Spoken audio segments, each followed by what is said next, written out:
Bienvenidas. Esto es Feminismos en Plural. Bienvenidas ustedes aquí a este hermosísimo espacio nuestro llamado Feminismos en Plural. Yo soy Liliana. Mi nombre es Fernanda. El día de hoy vamos a platicar de algo que quizá como mexicanos nos ha marcado mucho en dos maneras importantes, podríamos decirlo así. La primera es esta idea de ¿qué es un mexicano? Y no solo diría que nos ha marcado en el qué es, sino ha marcado al mundo a decir los que son los mexicanos. Y el otro gran aspecto que me atrevería como a decir es decir, ¿qué es el hombre mexicano y qué es la mujer mexicana? ¿Qué onda, Fer? ¿Cómo vamos el día de hoy con esta idea, este concepto, esta bonita plática del cine de oro mexicano? Me gustaría comenzar diciendo, este tema salió por una pasión personal que tengo yo, hay que decirlo como tal. Muy feminista, sí, toda la vida, pero sigo siendo fan de las películas de Pedro Infante. A mí me encantan como género cinematográfico las películas rancheras, y yo no hubiera entendido mi niñez y mi adolescencia sin haber vivido y sin haber visto cada fin de semana por lo menos una película de Pedro Infante en esta hermosa y maravillosa televisión pública que tenemos acá en México. Parte fácil, o sea, no hay otra forma de decirlo, una parte importante de mis horas de niñez y de juventud se fueron viendo películas de Pedro Infante y otras muchas del cine de oro mexicano. Es por eso que nos pareció importante compartir con ustedes no solo nuestra experiencia personal, sino también analizar qué de todo esto que se nos ha inculcado durante muchas generaciones todavía sigue vivo en este México del siglo XXI, como mexicanos y como mexicanas. ¿Qué entendemos como buen hombre y buena mujer a partir de estos referentes cinematográficos que se clavaron en nuestro imaginario colectivo y que nos fueron adoctrinando poco a poco? La palabra es muy importante, adoctrinamiento. Amiga, ¿a qué te refieres con adoctrinamiento del cine de oro mexicano en nuestra cultura? Mira, yo recuerdo mucho y, y bueno, ¿no? O sea, como todo mexicano y toda mexicana buena y normal crecimos viendo estas películas. Sin embargo, hay algo que me queda clarísimo, que han fungido como pues pivotes para explicarnos muchísimas cosas. Y una de estas cosas ha sido el hay que ser religiosos. Yo cuando estaba pensando justamente en decir qué demonios estamos hablando con hay que ser religiosos, primero que nada me dije, bueno, ¿religiosos hacia qué? En ningún punto nos enseña, pues yo qué sé, a, a leer la Torá o no sé, a leer el Corán, ¿no? Estamos hablando de una religiosidad católica. Sin embargo, también el catolicismo mexicano tiene un deje distinto. Es decir, si nosotros le preguntamos a un español, a una, no sé, a una italiana qué significa ser católico, te van a contar una historia diferente a la que cómo lo vivimos aquí en México.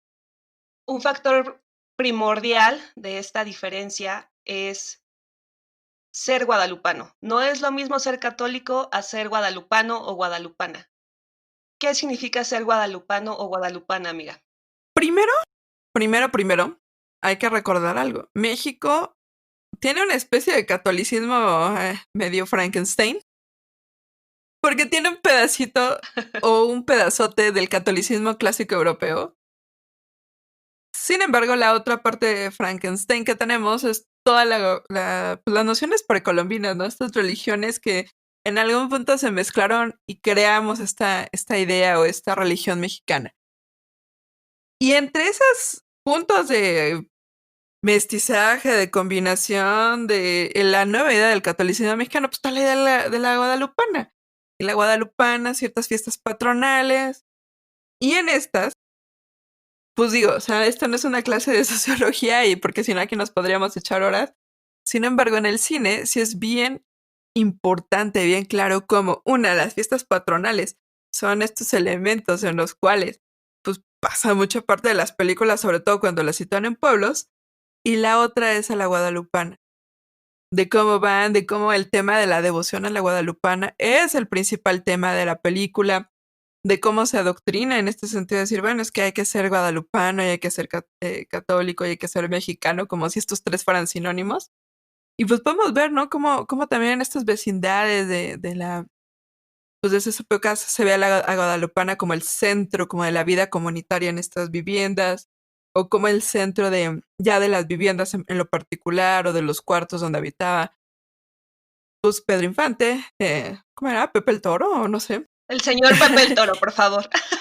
El señor Pepe el Toro. Cómo tenían ahí a la Guadalupana como parte bien, pues central de la vida de estos. Y te lo empezaban a manejar así, ¿no? Mexicano igual católico, católico igual guadalupano, guadalupano igual mexicano. Entonces teníamos esta tríada de elementos que eran inamovibles en las cuestiones desde el cine. Y tenemos personajes ahí interesantes. Yo me acuerdo de una película, sí. A ver, si mal no recuerdo, Fer, y si no me vas a corregir, que se llama Los Tres García. Sí. De Pedro Infante, ¿cierto? Sí. Donde era un sacerdote. Donde era un sacerdote, un gandallín y uno chido, ¿no? Es que hay dos películas de Pedro Infante. Están Los Tres Huastecos y Los Tres García. Los Tres García es Pedro Infante y otras dos personas. Y en Los Tres Huastecos es Pedro Infante en tres personajes que viven en la Huasteca, Potosina, Veracruzana y demás. Lo siento, realmente me gusta mucho Pedro Infante. Pero me quedé pensando. Bueno, a ver. Después de esta aclaración, entonces estamos hablando de esos tres huastecos. Perdóneme mi confusión de términos pedroinfantescos. Sigue. Pero en esta película recuerdo mucho que hay un sacerdote, es decir, Pedro Infante es tanto el gandallín como el sacerdote. Sí. Y le dan tanta calidad moral, o sea, tanta importancia a su figura de sacerdote, que a mí todavía me queda como esta espinita en la vida, en la concepción donde él se atreve a darle consejos hasta la protagonista de qué significa pues, el matrimonio, qué significa el amor, qué significa... O sea, estas ideas de su forma de relacionarse con el otro. Como una figura de autoridad, porque lo privado y lo público se entremezclan desde siempre. Me quedé pensando en esta parte de la construcción de ser guadalupano o ser guadalupana. En México vivimos una cosa llamada sincretismo. Tonantzin, Guadalupe, es una cosa muy distinta al marianismo clásico europeo. Y también me quedé pensando en esta lógica de cómo vivimos nuestras fiestas. Quizás no haya sido casualidad que hayamos tocado el tema del cine de oro mexicano, porque justo en estas fechas en donde estamos grabando, se está por conmemorar un año más de ofrenda de Día de Muertos, que acá en México es una celebración muy importante. Mi amiga que tiene parientes en Michoacán no me dejará mentir, es una cosa completamente distinta, se siente una vibra completamente distinta acá en México. Y uno de los principales relaciones que tenemos o impactos visuales que tenemos de este momento del cine de oro mexicano, sin duda es Macario. Y me gusta mucho cómo mezclar esta idea del sincretismo con esta visión de qué es la muerte, ¿no? Y demás. Pero bueno, regresando al catolicismo. Sí, la Virgen Morena siempre ha estado presente en todas las películas de la época.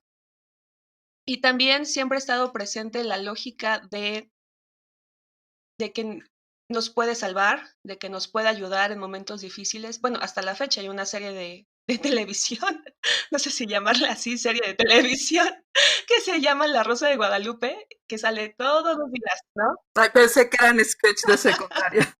Sí, nada que ver con el cine de oro, lo siento en la comparación, pero bueno, sigue el marianismo muy presente aquí entre nosotras y nosotros. Pero bueno, ¿a qué va con este catolicismo, mi amiga?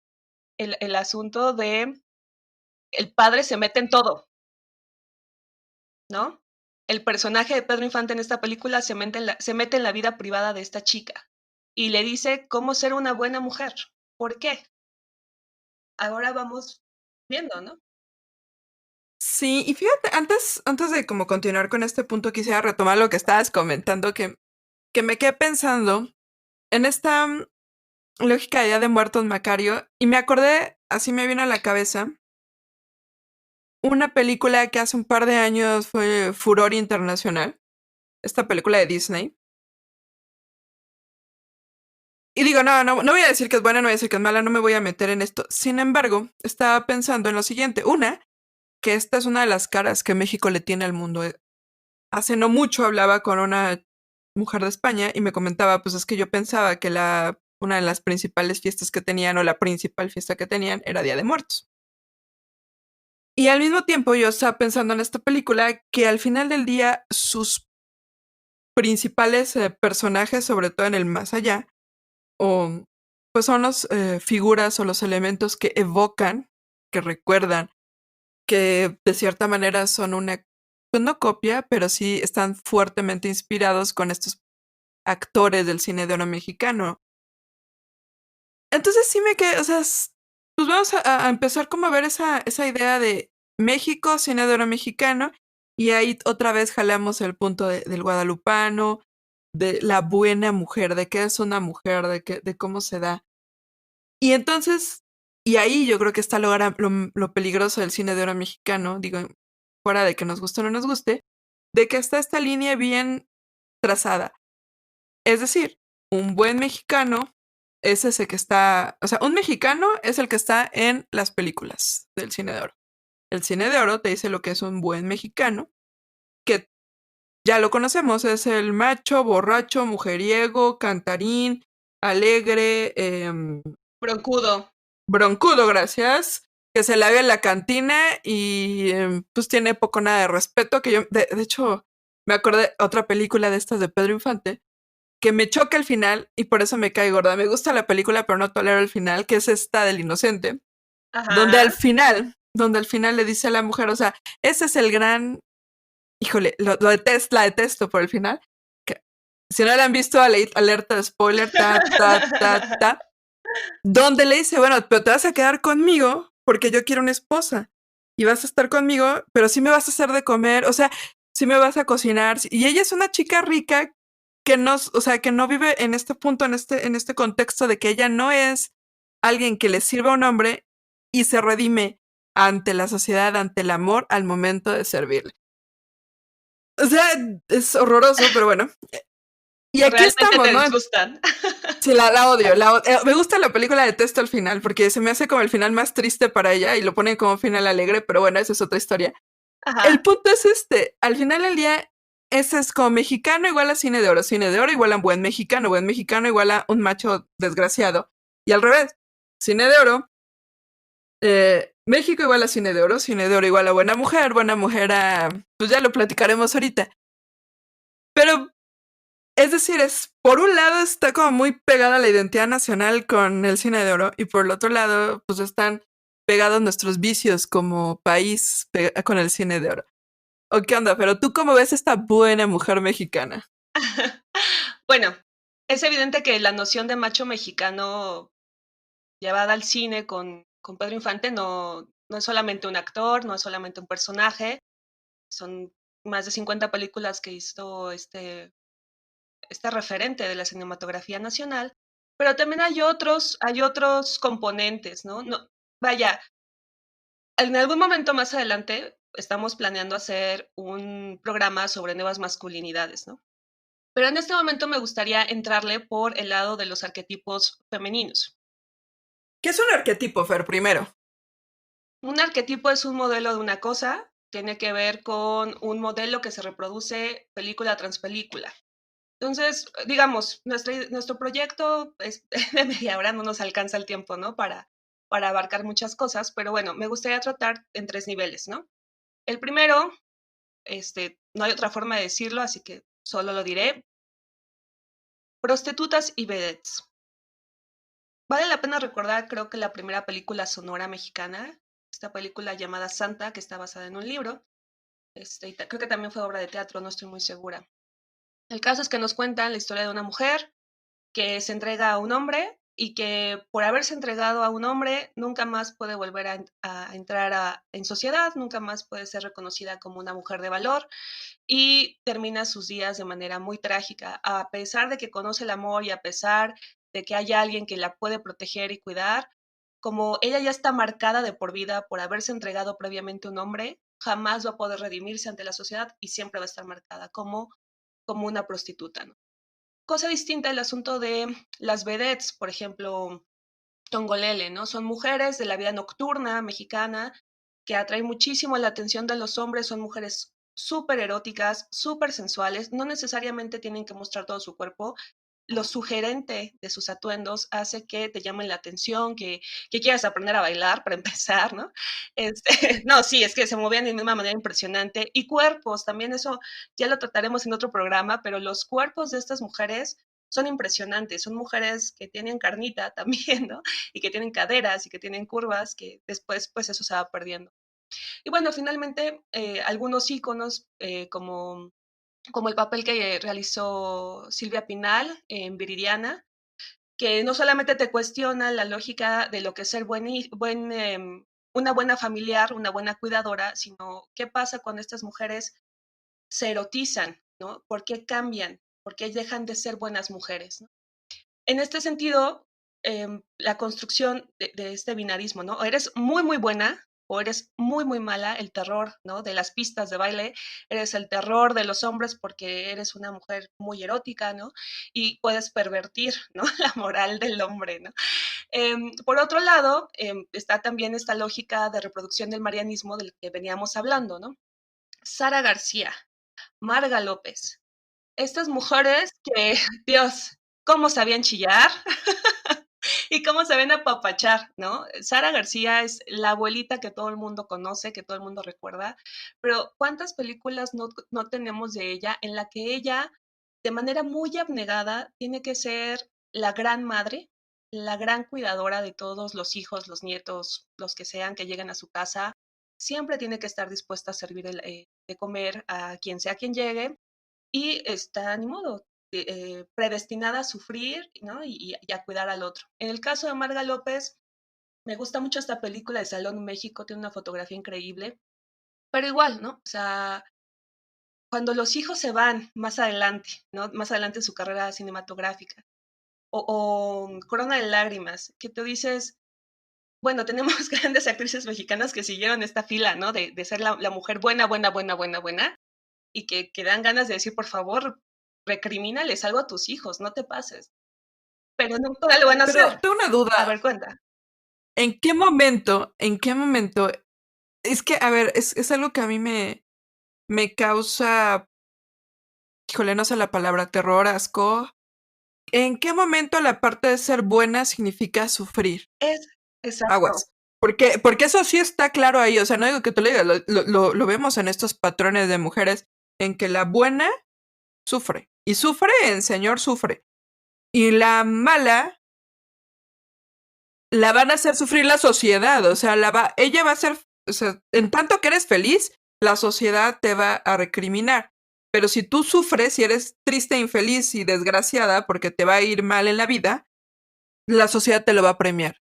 Y yo me quedé con esa como dinámica. Pues a veces ni siquiera habrá que llegar a eso, ¿no? Muchas veces las malas o las villanas sí, las mujeres de la vida galante a veces hasta se divierten más, ¿no? Pero su diversión sale de algo que estamos marcando en este momento, de la libertad de vivir libremente su sexualidad. Muy distinto en el caso de estas mujeres que están en su casa y están sufre y sufre y sufre y sufre y llore y llore y llore y llore, pero que Diosito o la Guadalupana o la vida se encarga de darle su lugar, ¿no? Y tener como esta lógica de la madre no sexualizada, la madre que es la cuidadora, la madre que es sinónimo de hogar, ¿no? Y de cuidados, pero no de una mujer que también tiene derecho a vivir su vida y a disfrutar su vida, ¿no? Estos papeles son... Entonces estamos hablando que está como súper, súper separado, ¿no? Por un lado la mujer, es decir, la mujer que está no sexualizada, que vive en el cuidado y otra la libre, ¿no? Entonces pareciera que, y ahí te lo pregunto, tú que sí le sabes a esto más que yo. Estamos hablando de la mujer de casa y la mujer de diversión, es decir, el hombre tiene dos mujeres, ¿no? Con la que la sociedad lo puede ver que es la madre sufrida abnegada que tiene en casa cuidando a los chamacos. y por el otro lado con la que se va de parranda a fiestas al cabaret, con la que pues se divierte y pareciera que son más felices, ¿no? Pero tampoco va a estar ahí para ella. O sea, ¿así lo vemos? ¿Podemos ser? Quizás el asunto ahí es qué es la felicidad, ¿no? Porque más bien es la diversión y la diversión entendida como un asunto de pecado y la diversión entendida como un asunto de esto debe ser oculto, esto debe no ser reconocido públicamente, porque además la gran mayoría de las chicas en estas películas que están liberadas terminan solas, ¿no? Porque Diosito te va a castigar si tú eres libre de expresar tu sexualidad y demás. Ahora, no todas son así, obviamente hay otro arquetipo, ¿no? Que se crearon a partir de figuras y carreras cinematográficas como los de María Félix o Dolores del Río, la misma Silvia Pinal o Katy Jurado que llegó a los Óscares. María Félix, hasta el momento, si no mal recuerdo, es mucho un referente de empoderamiento femenino. Ojo, femenino, no necesariamente feminista, porque retaba a los hombres, porque cuestionaba esta lógica de yo como mujer también puedo ser empoderada, pero este empoderamiento es mucho más violento y mucho más de resistencia. Em, por ejemplo, me acuerdo mucho, yo creo que una de mis películas favoritas se llama Enamorada, en la que sale con Armendáriz, una fotografía increíble nuevamente, pero lo que me gustaría destacar de esta película es que al final, la escena final de esta película, igual, spoiler alert, es que van caminando juntos. El cierre de la película es ella caminando al lado de él, que él va montado en su caballo, pero ella va agarrada de una pieza de la montura del caballo y ni atrás ni adelante a su lado. Entonces, de los pocos referentes cinematográficos que a mí sí me dejaron impactada, porque de eso se trataba, ¿no? De una suerte como de construcción de equidad en aquellos años, ¿no? Obviamente hay muchísimos tipos de películas, estamos hablando de los más populares, de los géneros más populares, de la comedia ranchera, de los musicales, de los de policíaco, del cine urbano, ¿no? Pero pues también hay terror, hay fantasía, eh, hay de rock and roll, ¿no? Hay de todo. Más o menos, el cine de oro mexicano, pues más o menos empieza por ahí de los 20, 30 y termina por ahí de los 60 tempranos.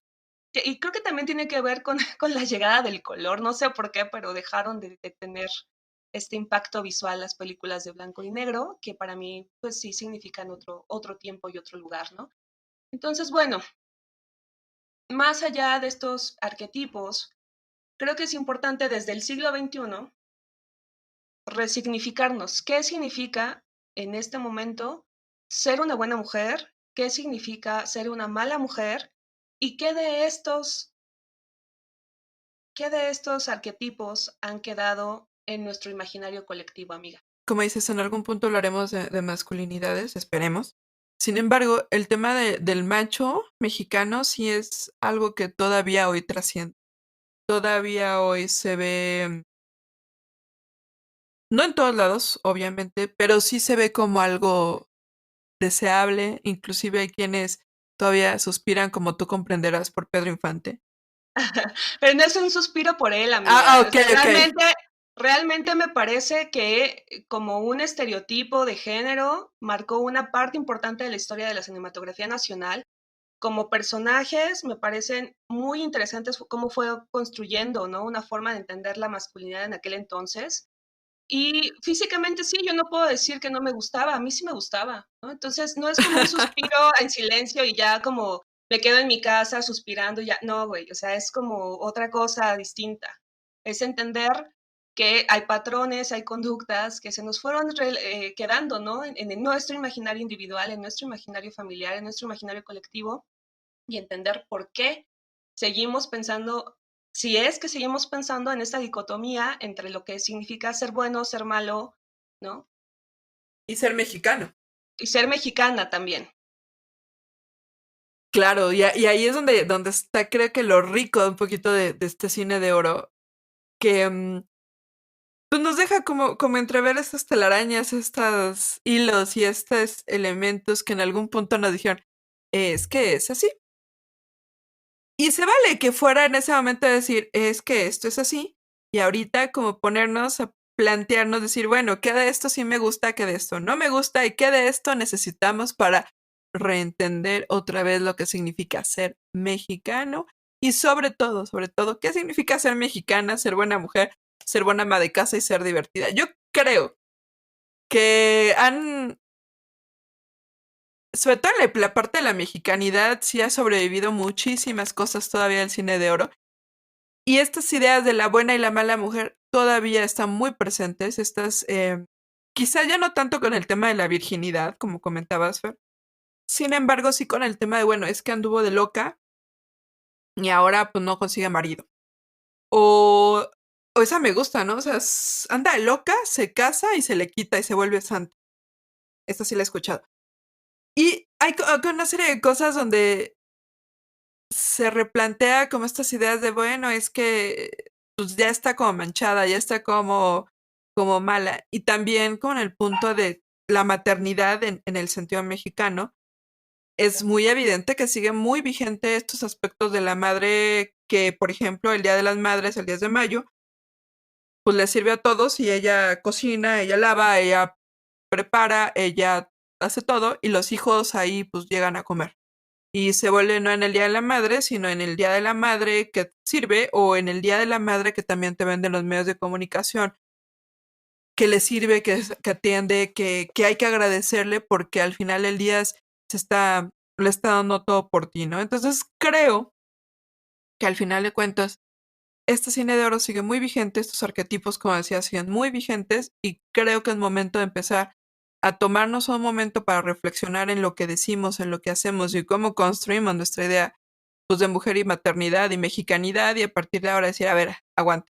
Y además tenemos que también, y digo, fuera de las fronteras mexicanas, como replantear qué tanto de esto impactó en las propias identidades, yo qué sé, de Perú, de Argentina, de los propios Estados Unidos, que se tomó en algún momento de México o que se ha replicado estos mismos arquetipos en el propio cine nacional de esos países.